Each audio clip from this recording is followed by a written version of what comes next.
হিন্দু ধর্মাবলম্বীদের ধর্মীয় শাস্ত্র মতে কৃষ্ণপক্ষের অষ্টমী তিথিতে জন্ম নিয়েছিলেন হিন্দু ধর্মের প্রবর্তক শ্রীকৃষ্ণ।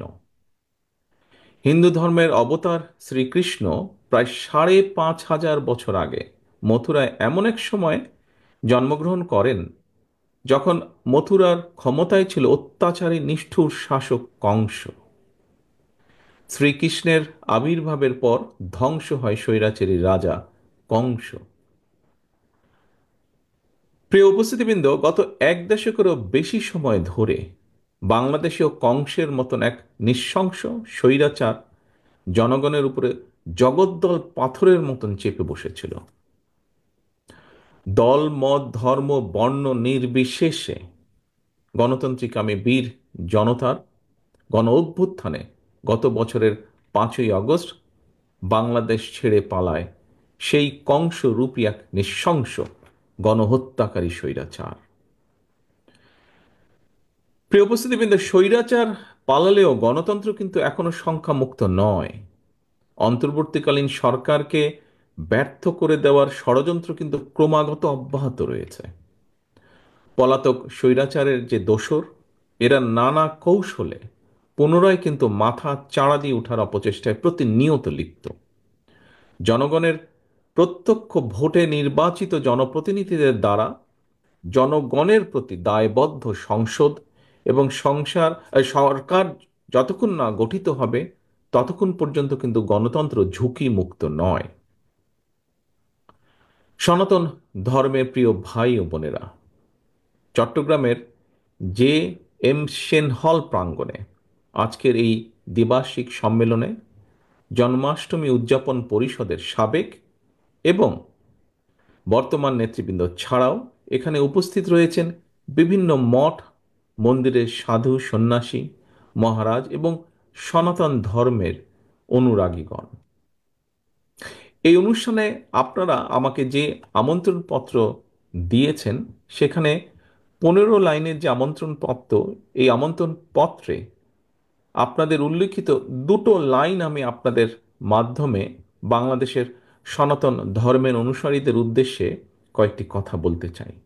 যদিও সেই কথার কিছুটা প্রতিধ্বনি জনাব আমির খসরু সাহেব ওনার বক্তব্যেও বলেছেন, আমি তারপরে উল্লেখ করতে চাই।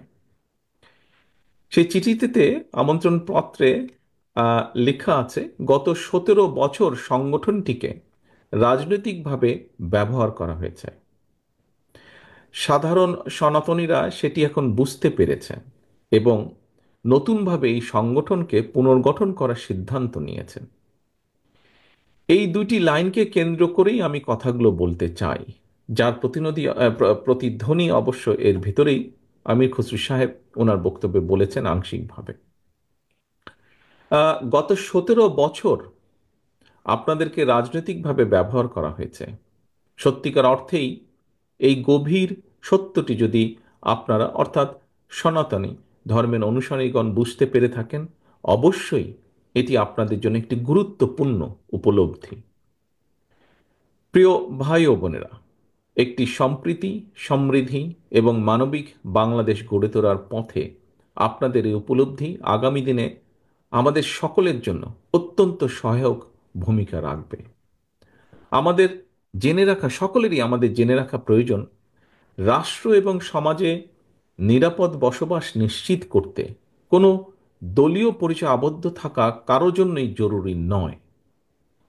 কে সংখ্যাগুরু কে সংখ্যালঘু জনগোষ্ঠীর সদস্য, শুধুমাত্র এই পরিচয় রাষ্ট্র এবং সমাজে একজন নাগরিকের নিরাপত্তা নিশ্চিতের গ্যারান্টি কিন্তু হতে পারে না। পলাতক যে স্বৈরাচারের বর্বর শাসনামল ছিল, সেই শাসনামলে মাসের পর মাস বছরের পর বছর যাদেরকে আয়নাঘরের নির্জন অন্ধকারে প্রতিনিয়ত মৃত্যু আতঙ্কে কাটাতে হয়েছে, তাদের সবাই কিন্তু কথিত সংখ্যাগুরু জনগোষ্ঠীর সদস্য। কিন্তু তাদের এই পরিচয়, তাদের সম্মান এবং নিরাপত্তা কিন্তু নিশ্চিত করতে পারেনি। তাদের এই পরিচয় একটি রাষ্ট্র এবং সমাজে গণতন্ত্র, ন্যায় বিচার এবং আইনের শাসন রয়েছে কিনা সেটি সবচাইতে গুরুত্বপূর্ণ। রাষ্ট্রে যদি আইনের শাসন না থাকে, আপনি, আমি, আমরা, অর্থাৎ সংখ্যালঘু কিংবা সংখ্যাগুরু, কেউ আমরা নিরাপদ নই। সংখ্যালঘু কিংবা সংখ্যাগুরু, দল মত, ধর্ম, বর্ণ নির্বিশেষে প্রতিটি নাগরিকের নিরাপত্তার জন্য রাষ্ট্রে আইনের শাসন প্রতিষ্ঠার কোনোই বিকল্প নেই। একমাত্র আইনের শাসনই যে কোনো মানুষের নিরাপত্তা নিশ্চয়তা দিতে পারে।